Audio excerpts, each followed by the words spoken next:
Meet a Cicerone. This is the third episode, and the whole idea is sitting down with Cicerones. We're talking about what they do, how they use what they've learned, how it's helping them in their career. I think there's a lot of people out there who don't really understand why they might want to do this, pursue these certifications. And so I figured, why not just sit down with people and talk about it?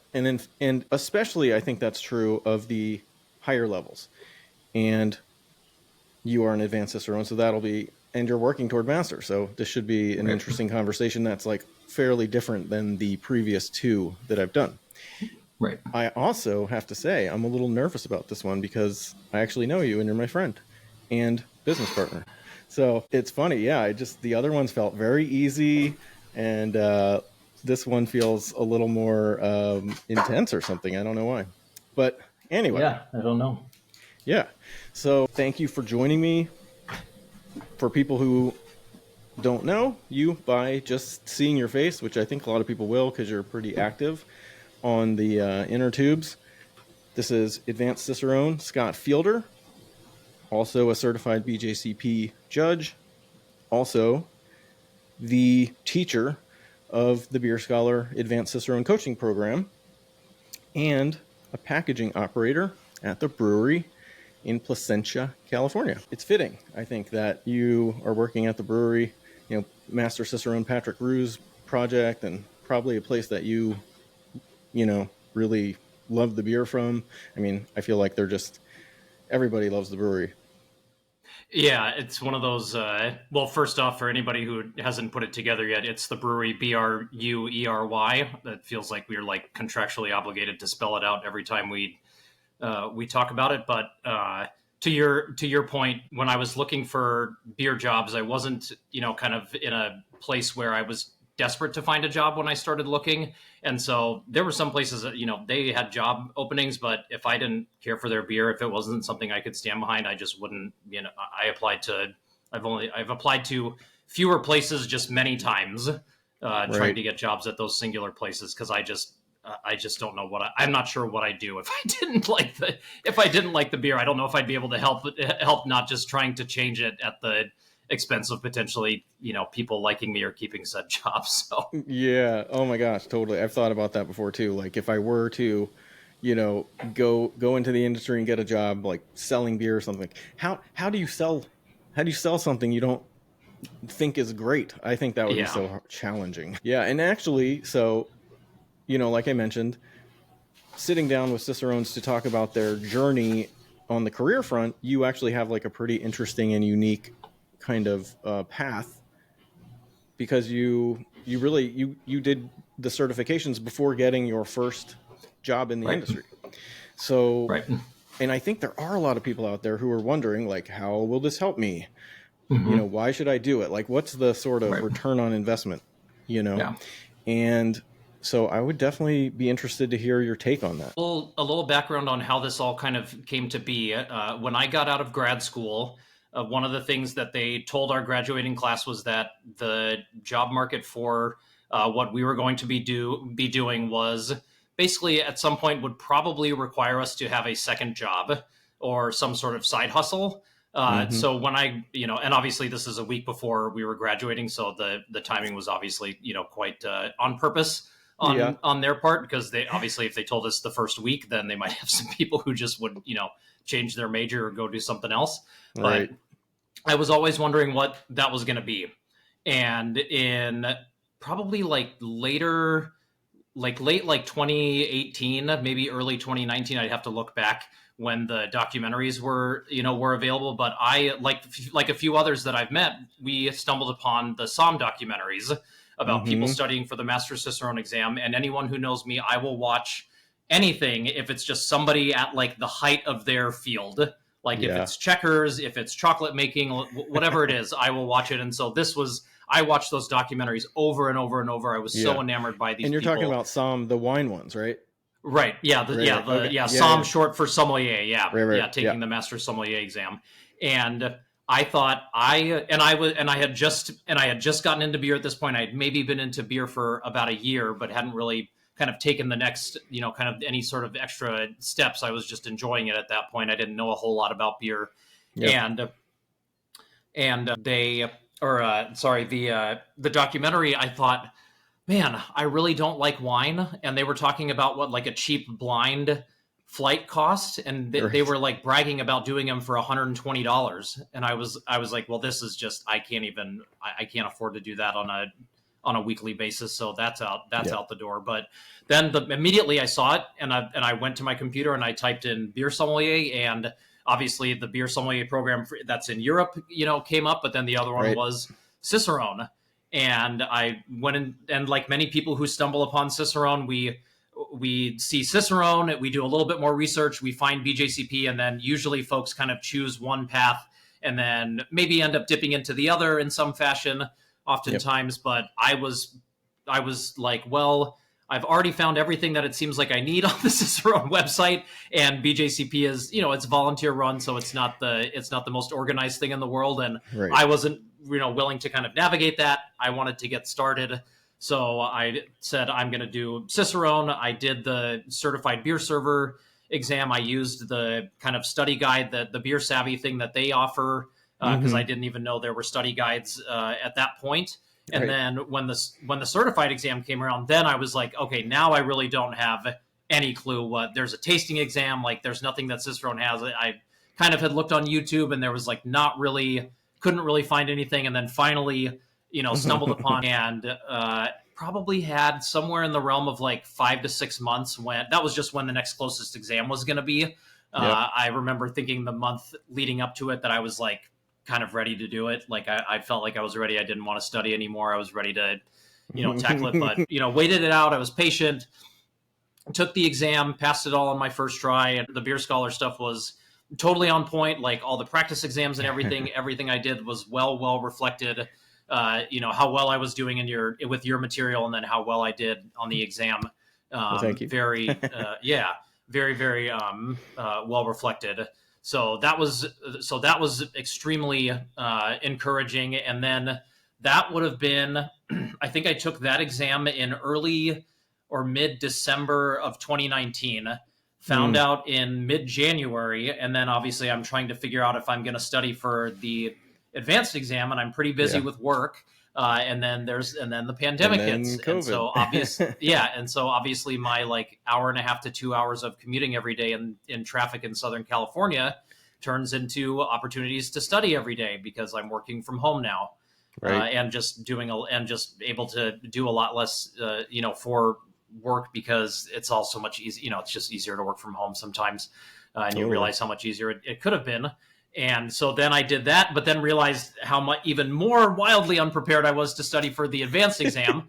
Reached out to you, and just out of a whim, and was like, do you think there's going to be, anything coming out soon? And you're like, it's always been in the pipeline. It's always been, you're always trying to, refine what you already have, and making sure that that's, up to scale. And you're like, I think you were, when I wasn't even full time, I wasn't even full time beer scholar at that time. Right. Yeah, that's right.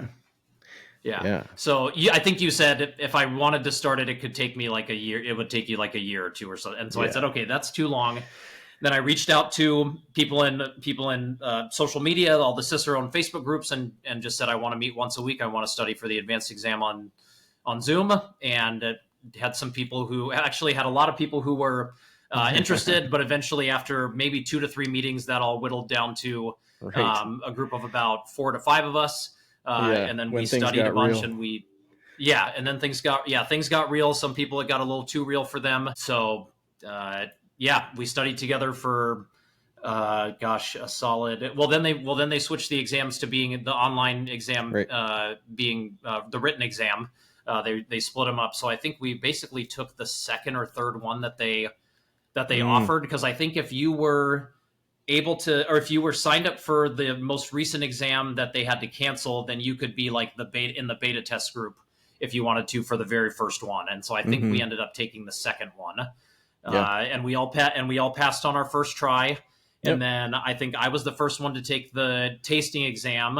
My buddy Chris would have definitely taken that with me, but he was in Guam at the time, and it didn't kind of work out for him to come back at that point. I'm definitely gonna have AC Chris Crow on this at some point as well. So yeah, absolutely. That'll be a good one. And then, so I took the tasting exam and the oral exams in Denver, and then passed that on my first try as well. And then after that, it was basically when Chris got back, and we had somebody else in our group who lived close by in Orange County.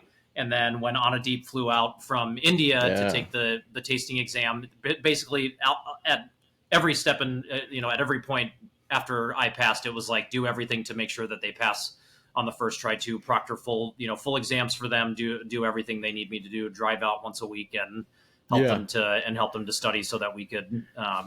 But one thing that kind of leads to something I know we want to talk about is one of the first things we did for the study group is we reached out to you, and we said just any advice, and and you came, and you couldn't give us a ton. You had taken the exam so long ago, but when people say what is the best advice, you just said studying in a group, you just can't let it turn into happy hour. Right. Like you have to take it serious. Scott has run out of storage. All right. Seems like we're back in action. We'll just keep going. Yeah. All right. Yeah. So before we were so rudely interrupted by our technology, you had hit me up and kind of asked for a little help.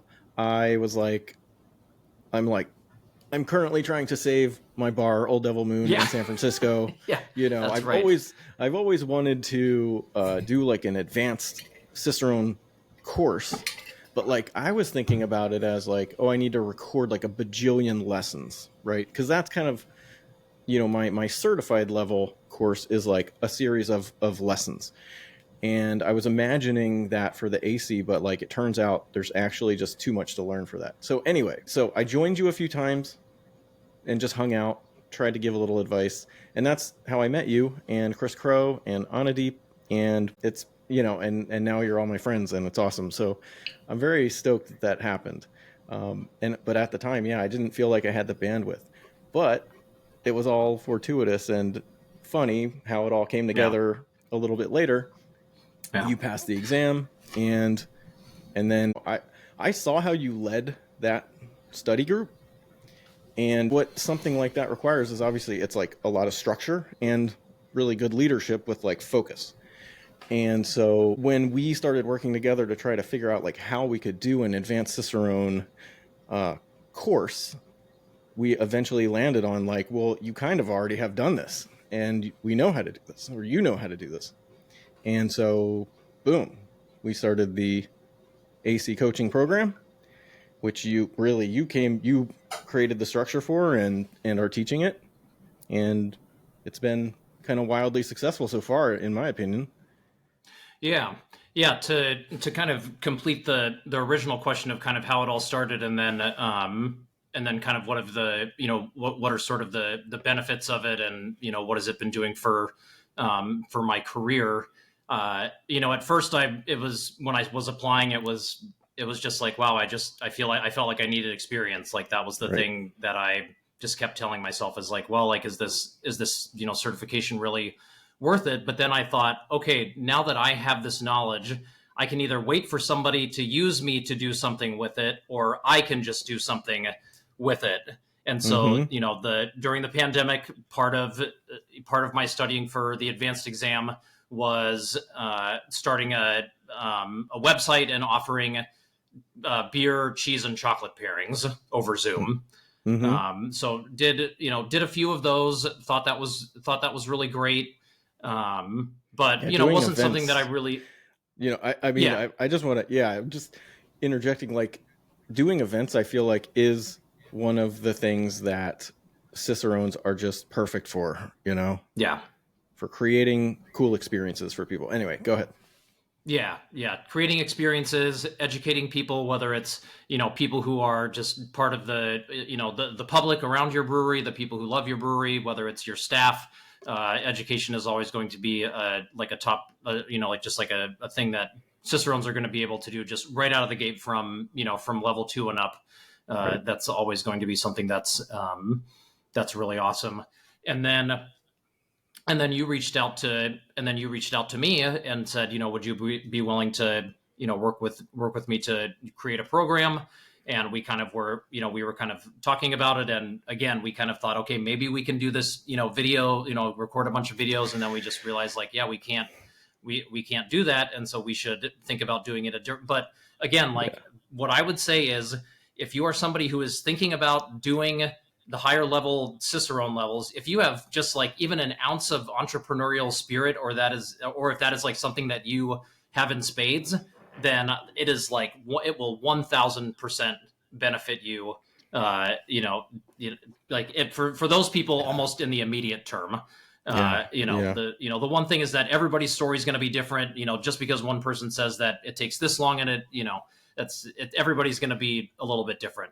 And right. so that was kind of my first, working with you and, being a business partner in Beer Scholar was the first real industry job that I had, in any sort of form. Right. And this is something I have, been saying for years now, like education is a part of the industry.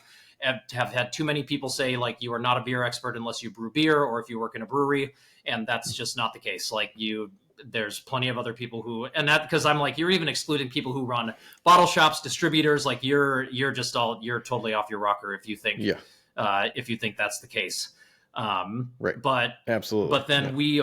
But then I had about 6 months where I was looking for work, wasn't really working out. We were moving to a place that had a much higher concentration of breweries. And so I really, was going to go pretty hard at trying to transition into a brewery job as well. Because, while the AC coaching program is wildly successful, I still need to do more stuff to kind of supplement our income, because living in Southern California is not cheap to begin with. But the first thing that I did, and I think anybody who's wondering, how, what am I supposed to do with my resume, and how come, people aren't looking at it? Just look up how to write a skills-based resume, like skills-focused, because this was something I listened to, and I would listen to the False Bottom Girls podcast. It's about how to get a job in the industry, and this is one thing that they mentioned.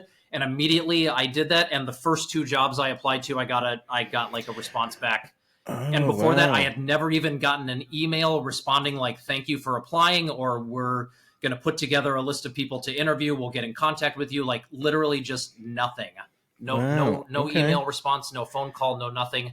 Did this so that the things that were front and center, BJCP, Advanced Cicerone, Araxa sensory training, two interviews right out of the gate. Like, can we talk to you? Interview, or sent it in on Wednesday. Can we interview you on Monday? Interviewed at the brewery on Monday. Had an interview at Bottle Logic. Talked about it with my wife, and we basically said, if the brewery offers it to you on the spot, we're just going to take it. Didn't think that they were going to do that, but we thought we should have a plan, and they did. So I ended up taking the job as a packaging operator. And literally the first thing the person said in the interview was like, Advanced Cicerone is extremely impressive. Like at that time, there was only 177. There's 5 more newly minted ones now, so there's 182. But that was apparently, that, and then a good recommendation from someone. That was really it. They were willing to bring me on based on just that. And that's awesome. I'm in week 6. Things are going super duper well, but also people are understanding that like I can do more than just do packaging stuff. Like packaging, we're not busy like every single minute. Like some days we're not packaging something, and so it's a little bit slower. And the brewers are realizing like I know stuff about brewing, and they're wondering like, maybe why is this happening? And I'm like, well, this is why. Maybe this is working and that isn't working. I'm helping to troubleshoot, and I'm going to, daily sensory whenever I can. And people can tell that I have sensory training. And, so what will happen is, maybe be willing to be a little patient. Packaging operator would not have been, obviously would not have been just like the dream job or whatever. But you're still going to learn a ton.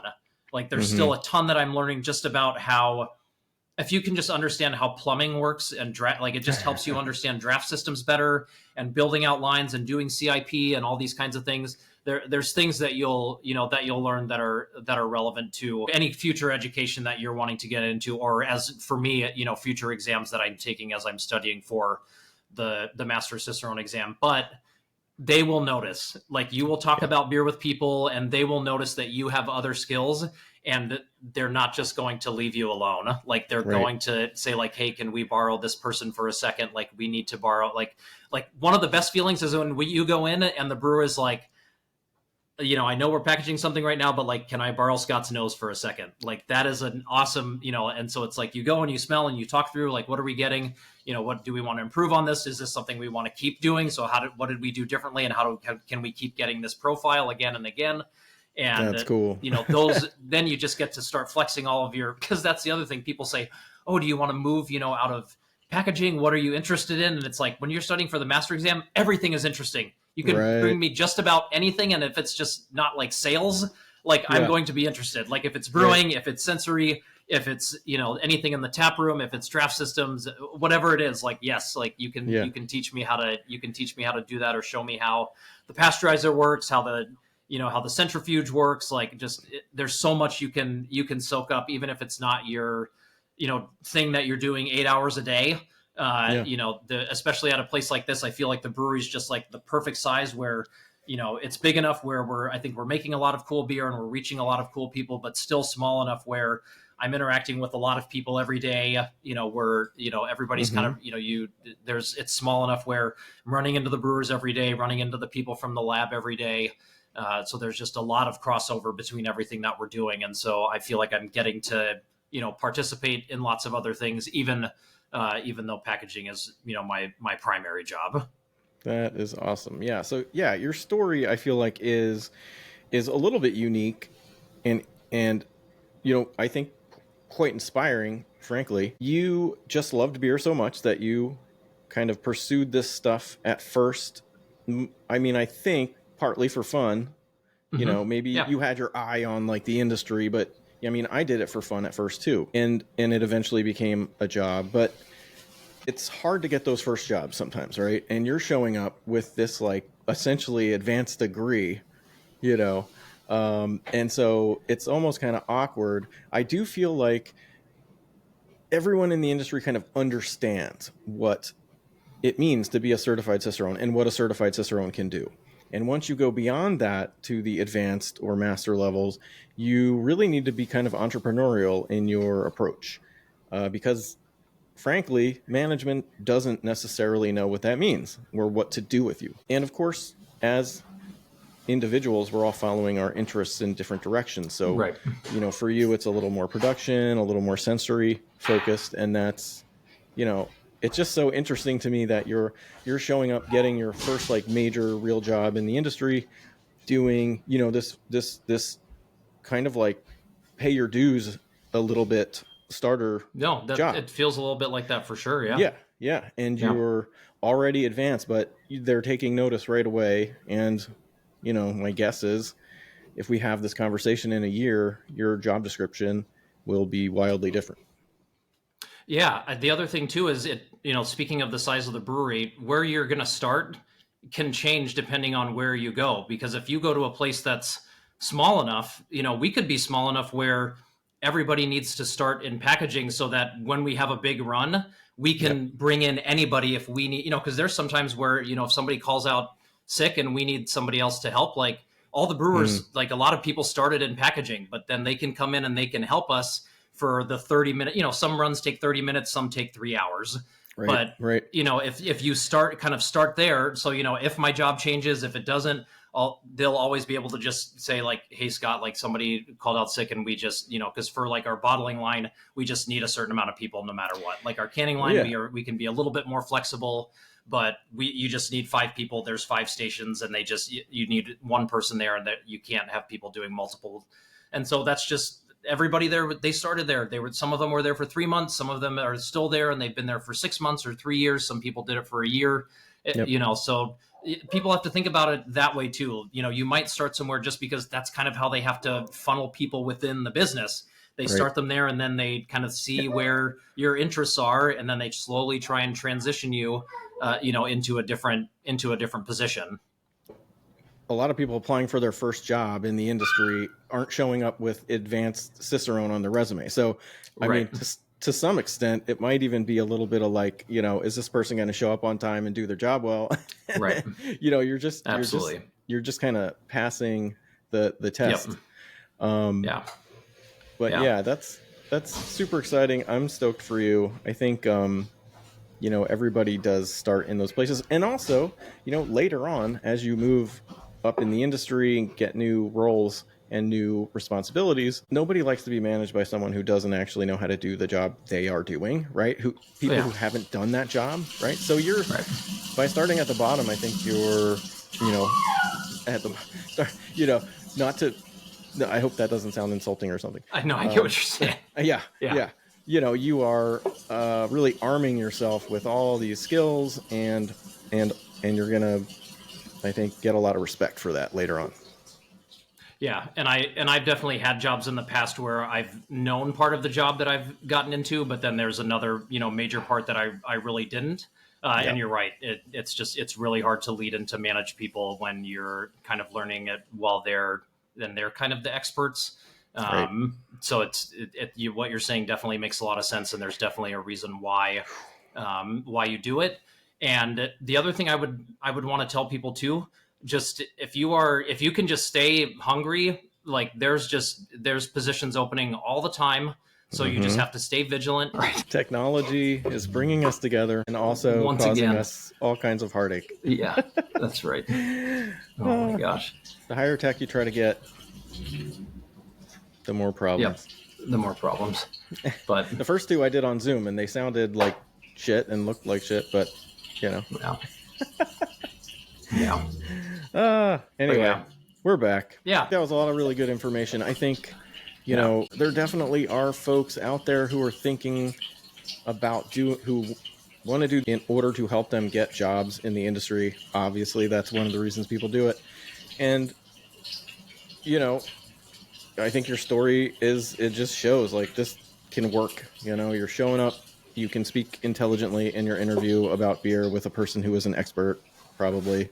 And, that's obviously going to show. I don't think many people are showing up to interview for their first intro level jobs with an advanced Cicerone on their resume, but it's certainly not going to hurt you. Yep. Absolutely. Yeah. So, and now you are on the path to the master level. Right. You've been working your butt off for that. And how you feeling? How you feeling about it? Well, things are going really good. It was very helpful that I made that 6 months of, where I was just doing the AC coaching program. I took full advantage of that in terms of studying and getting material together. And we've got obviously a smaller group of people who are studying, but I'm very, very fortunate that both of them live within 20 or 25 minutes of me.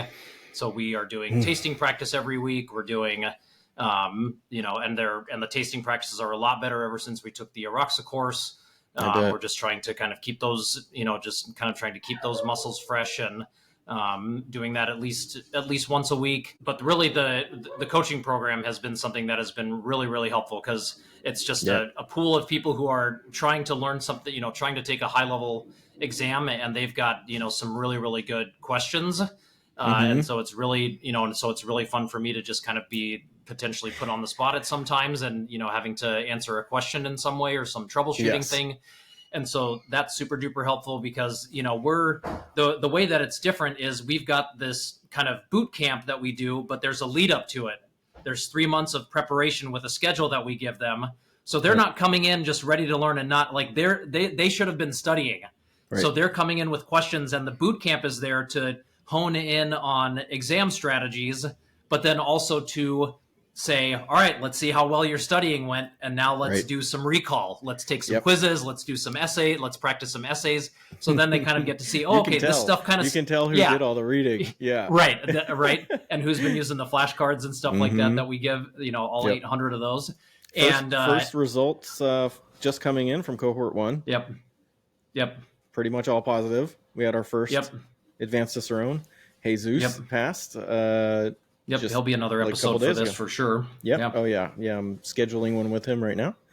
And so I'm super proud of what I've accomplished with Beer Scholar, and you should be incredibly stoked and proud of what you've accomplished with the AC coaching program. Because I think, just like how when I meet people, a lot of times they're just like, "Oh my gosh, I used your study material for, Right. to get involved in this stuff." That's going to start happening to you, and it's going to be all these like advanced and master level, people. Like you're going to become like a hub of this community, I think. Yeah, I mean, I sure hope so. That would be great. I think that's something that everybody can really point to. That Cicerone, as Cicerone's doing great. They're doing everything that they can with what they've got. Yep. But the community aspect is something that we're just us as people who've passed the exam and people who are wanting to and have tried to connect with other Cicerones for all kinds of different reasons. Right.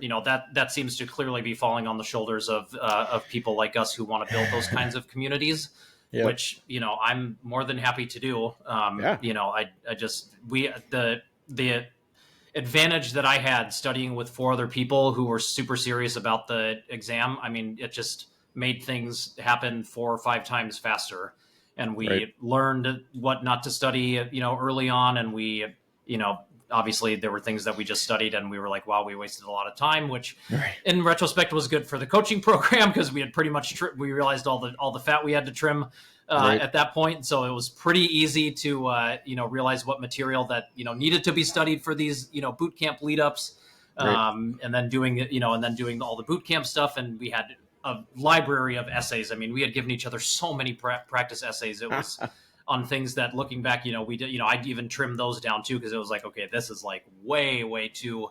Because we're trying to come with things and we're trying to stump each other. We're not. Right. We're thinking if we come there and everybody sounds like they nailed it, we're thinking that wasn't hard enough. Right. Right. Because Good we kind of just have the beer scholar attitude, be over prepared, like Right. show up to the exam and realize you did maybe a little too much, and then it's just you're like, okay, this is going to be good. Like this is going to be it great. always works out because it's like you're probably Yeah. going to get one essay that you're a little like less prepared for, and then another one that you're just like gonna murder because you're over prepared. It Right. all works out. It all works out 'cause Exactly. people follow their interest. Yeah. And Yeah. I don't want to turn this into like an ad for the Advanced Cicerone coaching program, but I will say, just like super quickly, because I think some people will definitely just listen to this who are interested in potentially joining. Right. The way it works is you get enrolled. We will talk to you before that to make sure you're a good fit and to answer all your questions. We'll meet with you over Zoom. Then once you get enrolled, we'll hit you with this study schedule. We recommend at least 3 months. It's great if you have even more time because it's a lot of reading. And then we meet up for every week for a live lesson for 6 months. And the first half of that is what we call the boot camp sessions, where we are really teaching how to take the exam, like what to expect. Right. We cover every little section of it.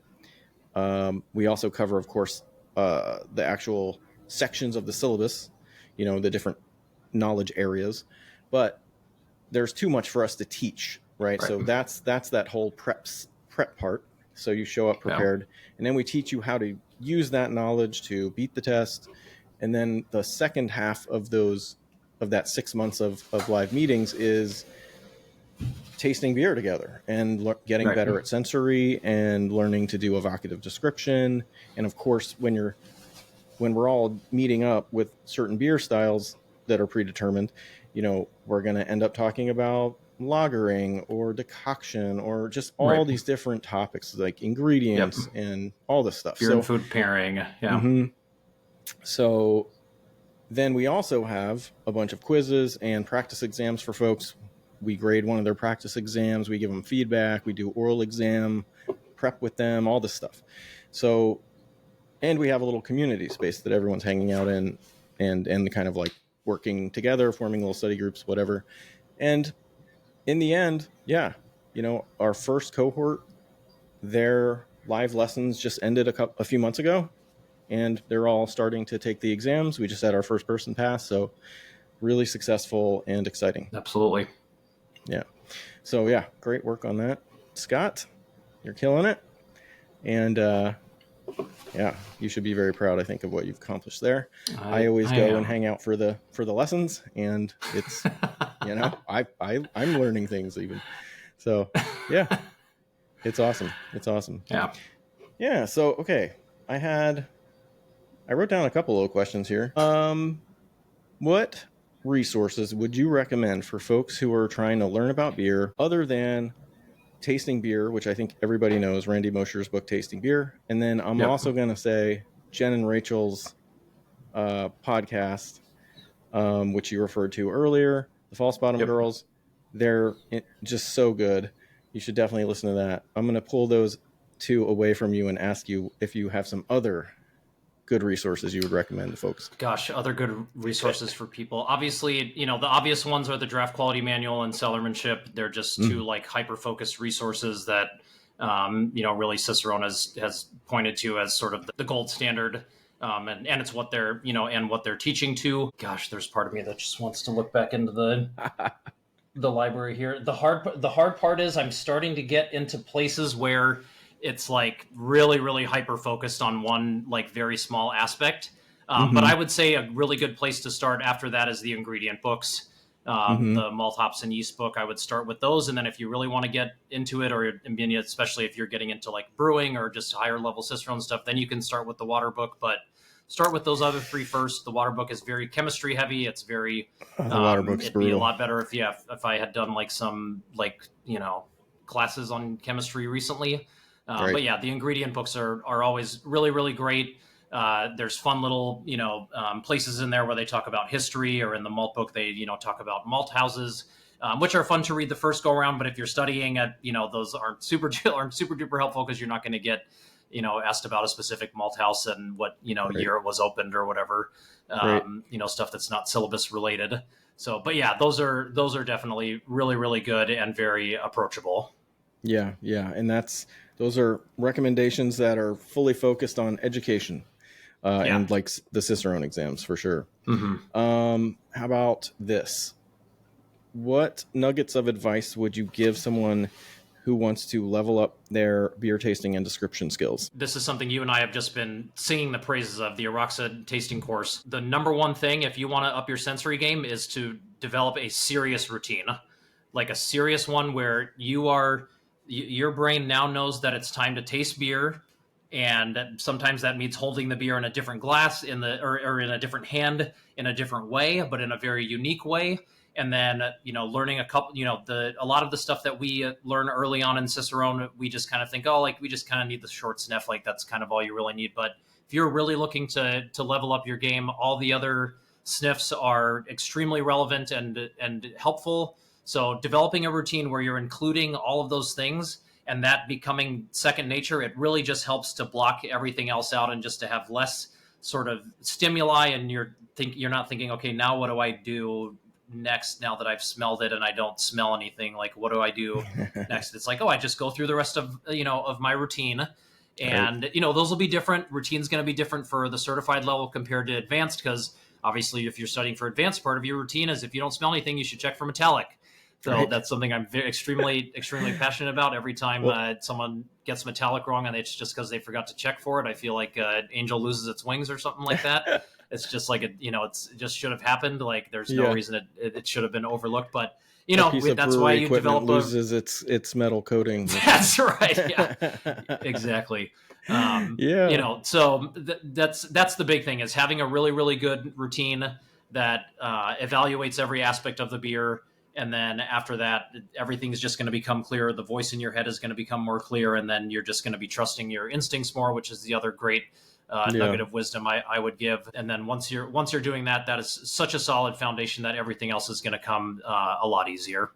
Yeah, I love that. That's really good advice. And it's amazing. We've talked about this on the side, but like you and I and a bunch of other people that we know made it past advanced level before like learning an actual routine. I mean, that Right. is kind of mind-boggling to me, but Yeah. we went to Chicago, you and I and Chris Crow and Anna Deep and Charlie, and all advanced Cicerones, and we did the Araxa tasting course. It was an amazing experience. We learned from Dr. Bill Simpson, who is kind of like the world's most expert beer sensory guy. He's the founder of Araxa, and he taught us this routine. And it's like vapor trail sniff, short sniff, slightly longer sniff, covered sniff, then the sip, then the nose plug sip, and then do the little metallic test if you still need to do that too. And it's not only are you experiencing the beer so fully, but you're also, if you turn that into a habit, you're really you're getting focused. You're just kind of pushing everything away. It's almost like a new agey, like get focused, be in the moment, be present, kind of a thing, and it really helps. Exactly. Yeah. So there are literally a zillion things that you and I could talk about, Scott. Absolutely. I think that we hit some of the important stuff. I'm trying to keep these short. That's one of the, in the past, I've tried out a couple different podcast concepts in the past. I think they were all good, but the long form thing, not everybody has time for 2-hour conversation. Right. So yeah, I think there was a lot of good nuggets of information in there. We're obviously going to end up doing this again in the not too distant future, maybe like a debrief after you take the master exam. When is that happening? Oh, at Boulevard. Cool. Yeah, I've said it to you a million times, but our listeners haven't maybe heard me say it a million times, but I'm so jealous of all you guys down there in SoCal getting to do all this stuff together, prepping for the master exam together. Bunch of really cool people hanging out, doing beer stuff. Obviously, I'm jealous. Anyway, I'm excited for you guys. I have faith. I think you're going to pull it off on a first attempt. I thought we had a minute. All right, one more time. All right, here we go. All right. One last anyway, freaking technology just won't give us a break today. Anyway, we're going to wrap it up. I just want to say thank you for reaching out to me, whatever, 5 years ago now, which is insane to think about. Maybe it was 4, but still, really long 4 time. years ago, something like that. I'm stoked to be working with you. You're killing it. You should be stoked and proud. I hope you are. I feel really lucky that I was able to just kind of stumble into something that just already had such a huge platform and reputation, because I tried doing that on my own with the beer pairing stuff and doing that, and I was like, this is like building a website was a challenge in and of itself. Yeah. And so running into somebody who's just got all the business savvy stuff and plenty of the beer knowledge too was pretty fortunate for me, I think. Yeah, man, same. Totally the same. And, this isn't like our couples therapy session or anything, but, but I was, it's really hard to have a business and like give up some control or, and trust. I mean, it's hard to delegate. Anyway, I couldn't be more stoked to be working with you. So thank you for hanging out and sharing your wisdom. And we will do this again. Yeah, we'll do this again sometime. All right. Yep. See you, on Friday when we do week 10 of, when we do week 10 of cohort 2. That's right. Yeah. I'll close by saying, anyone who's listening who wants to crush the advanced Cicerone exam, we got you covered. It's never, no matter where the cohorts are at the moment, it's like never too early to reach out to me or Scott to ask about it and to get involved, because like we said, there's a lot of prep. So yeah. All right, Scott. Absolutely. Thank you, sir. Yep. Cheers. See you soon.